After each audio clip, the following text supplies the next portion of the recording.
Hello, traders. It is Monday, the 24th. The title of this Trader Bite is clearly wrong. Um, it's been a very busy morning this morning, but we're covering the 24th of February 2020. I apologize for the title, but for both the Periscope as well as the YouTube feed. Derivatives trading involves substantial risk of loss and is not suitable for all investors. Past performance is not necessarily indicative of future results. This is episode number 1698, again for February 24th, not the 22nd. This morning, we're fast approaching 1,700 episodes. This morning, risk off galore. We've got some serious movement overnight. Um, for some, this may be too much volatility. For others, this is kind of my thing here. But we do have some big craters to fill. Uh, Crude is the weakest of the bunch, trading at 50.90. Crude rolled on Friday, trading April now. The futures contracts trading at 50.90, currently down $2.48, almost 5%, 4.65%. This is a big impulse down day. The Euro Stocks 50 come next as the next weakest index or product I'm monitoring, down 4%, 149 points, 150 points. DAX down 531 points, 3.92%. The NASDAQ down 298.5 points from Friday's settlement, down 3.16%. The Russell down 50 points, 3%. The Dow down 847 points, 2.92%. The S&P is down almost 100 points. That's two weekly ranges occurring in just the last a little over 24 hours, 27 hours or so. 96 points down, 2.87%. The pound is off 0.5%. So gold today, the leader, gold is approaching 1,700, trading at 1681 and 10 cents, up $32.30 today. Allocation to safety, and there's quite a bit of it. The bonds are up almost two handles, trading up one handle in 29 ticks, up 1.16% on the futures. Pricing, not yield. A pretty busy day ahead of us, very likely. One of the big cautions that I'm going to send out here as we start, because, market moves, people get sucked in, and next thing you know, people are blowing up. Expecting high volume, high volatility today. One thing I want to caution you is to recognize who is participating in the market. And today we're looking for higher time frame participants, looking for probably the highest time frame participants to be in here. The ES, as I'll show you in a minute, is very, very thin, very dangerous trade. Just understand that your approach, whatever it is, if it's based on intraday levels, you want to be cautious. This is one of the important things you got to account for today. And please hear me clearly. One of the most important things to account for today is that the highest time frame is in play, and the highest time frame does not care about your daily highs and lows generally. It doesn't care about intraday levels. This is about moving money around to protect client assets or to protect institutional assets. So standing in the way of some level that, a floor pivot or something based on intraday levels is likely not to work. Now, when things slow down later, the balance of power maybe moves to the intermediate or day time frame level traders, but we expect this thing to plow right through liquidity. And we expect big movement, a big volume to move. Already, the overnight session has tremendous volume, tremendous volume in the ES. We're looking at almost 1 million contracts traded in the overnight session. Remember, we're generally in the 150 or so thousand. So we are many, many, many times. This is very, very serious volume that's come in here, and it continues to plow on the bid.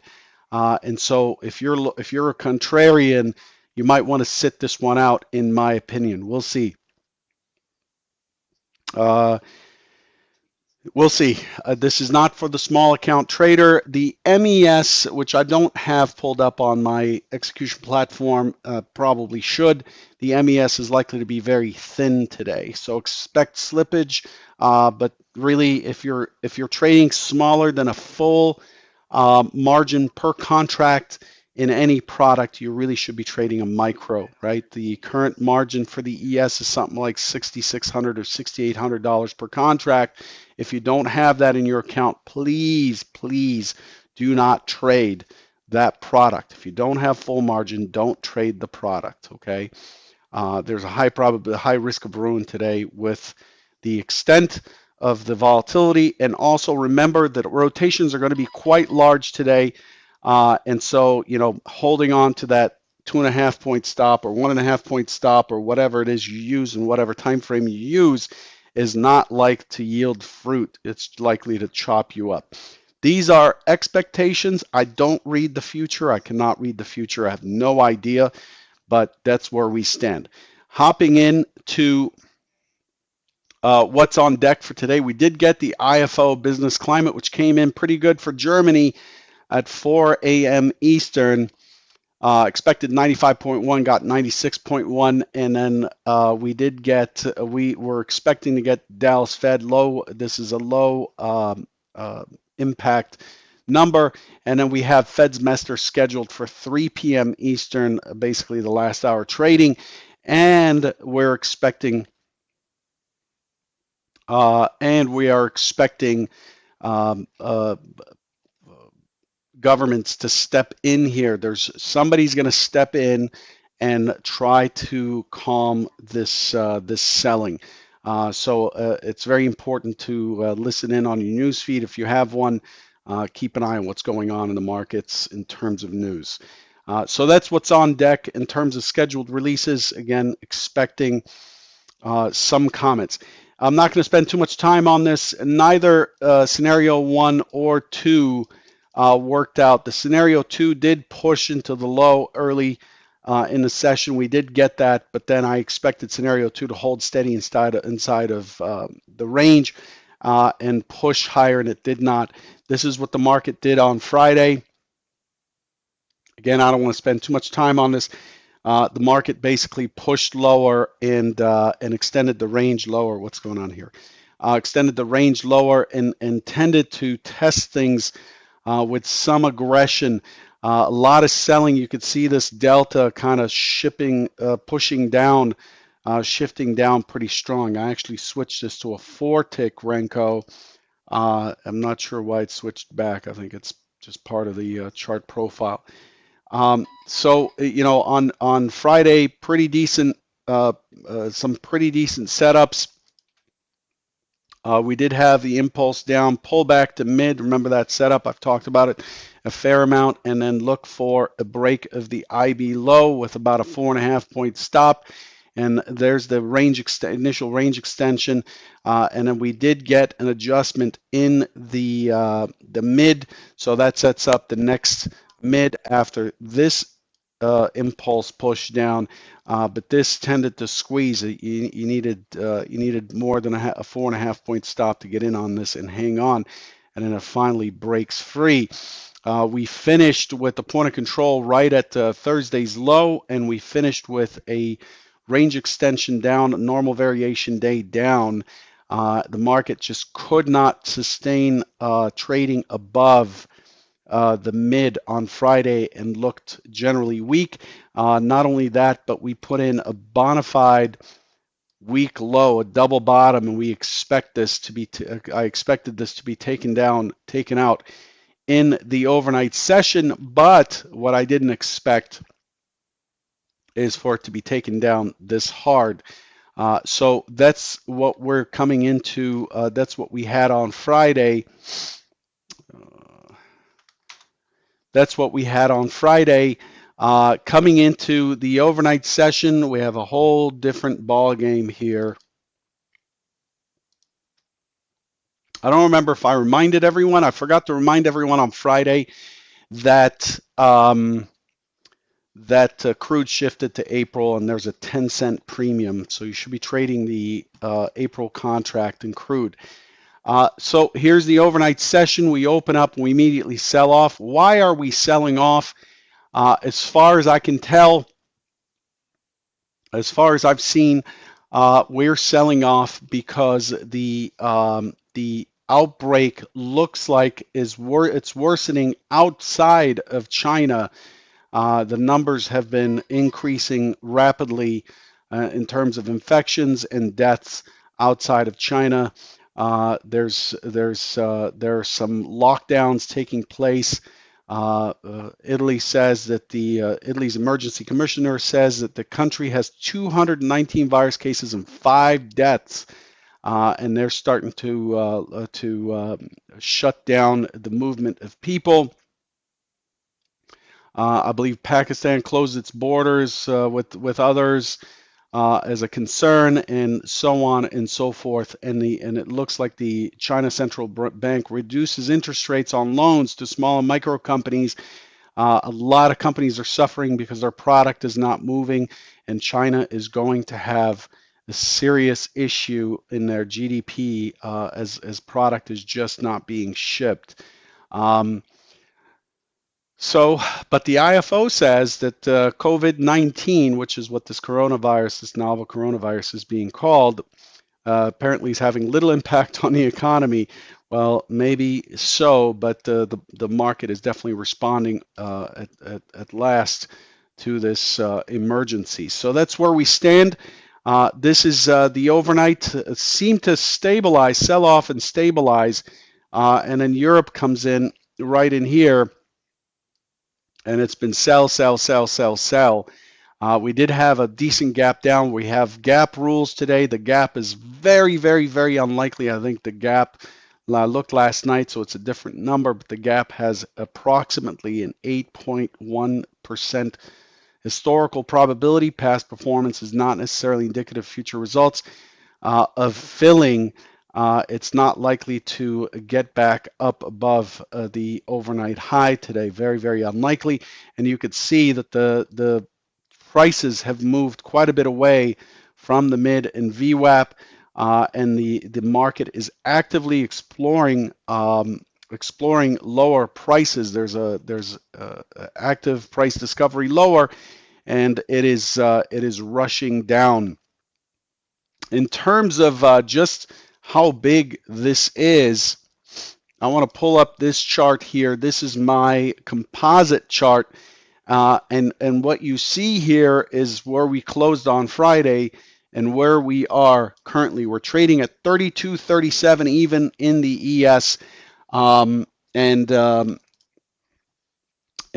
we've taken back basically, and the low this morning is 32.35, which is right underneath it, right in here somewhere. So you could see that we are trading this swing here. We're trading this swing. We're taking back the entire month of February. It seems awful. It seems like it's really, really big, but the fact is we're only down about 6% or 5% from all-time highs, something like that. So it's really not all that bad. But the composite, the RTH only composite that I'm showing here has already broken through the 50 moving average. It's below the 20. We were close to the 20 on Friday, and we have to keep an eye on how much more selling there is. Now, if the market opens and we do have further selling, curbs will kick in. Those are lock limit prices on the product, and you might want to go into the CME's website and look at the rules there. Once curbs kick in, basically the market will not accept any selling, and so if you're long, you're kind of screwed. And then it resets with wider limits. And then once it resets, generally we do get a bit of a bounce, and then it continues to the next lock limit down level. So look at those rules. Make sure you know what the pricing is. Should be around 331 based on Friday's settlement. Should be around 31.80, 70, something like that.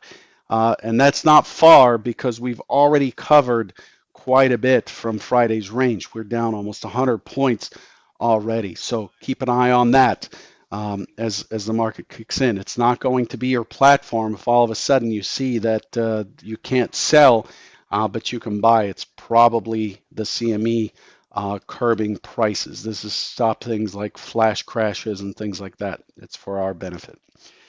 Um, Order flow, again, this is getting long in the tooth already. I need to get off of here pretty quickly. If we look at order flow, all the liquidity in the market is just getting absolutely beat up on the sell side. And what we notice is this action here. You see these guys here? They are trailing their size that keeps trailing the market down. There's some obvious ones recently, like you could see these. It's not a very good example, but you see these orders right here shifting down with the market and then eventually colliding with it.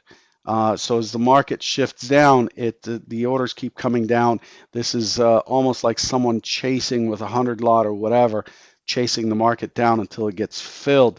Saw a lot of that going on last night as it seems like orders to sell.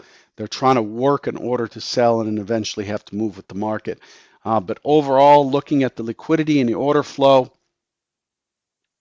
today, we see that the market's relatively thin into this key area that we had earlier this year at 32.26. 32.26 as a big area, 32.30, but really the volume is quite it's filled up a little bit, but you can see that we are in double digits on the inside market. It's filled up a little bit since earlier today. The market has calmed down a little bit, but earlier it was 20s, 30s, 40s. There wasn't much in terms of liquidity there. So there's not much we can glean with order flow. Order flow is tricky when volatility picks up. So just keep that in mind. Let's move on to our plan for today. Here's the thing. There's it's really not very meaningful. Today is a go with the flow kind of day. As I said, this is not a good day to fight the higher time frames. Higher time frames are expected to be in control.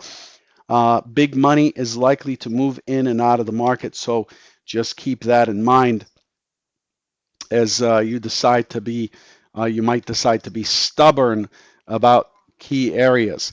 So here we are in no man's land. All you see is stock zones, and we are pushing lows. I'm expecting this to kind of continue to push lows. There are some big kind of composite areas, 3,200 beneath us. I'm going to spare you the scenarios and tell you that it is completely irrelevant what my scenarios are today. I am going to be selling pops.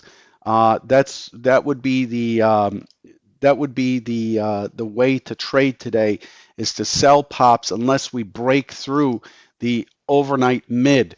The order flow in terms of volume scope or footprint, if you look at what happened last night, it's just there was a point where there were some pushes up that looked like it was stabilizing, but the size comes in and it comes in hard, as you see here in these deltas, these big deltas that are dropping.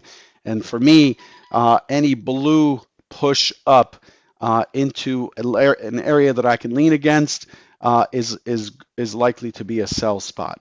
Okay, so just be careful and pay attention to your stops today. It is all about controlling risk today while taking the opportunities that show up according to your plan. If your plan cannot handle this kind of volatility, please step aside because this it's I've seen it, but it's very rare that the market comes in with huge volatility and then it just dies the next day.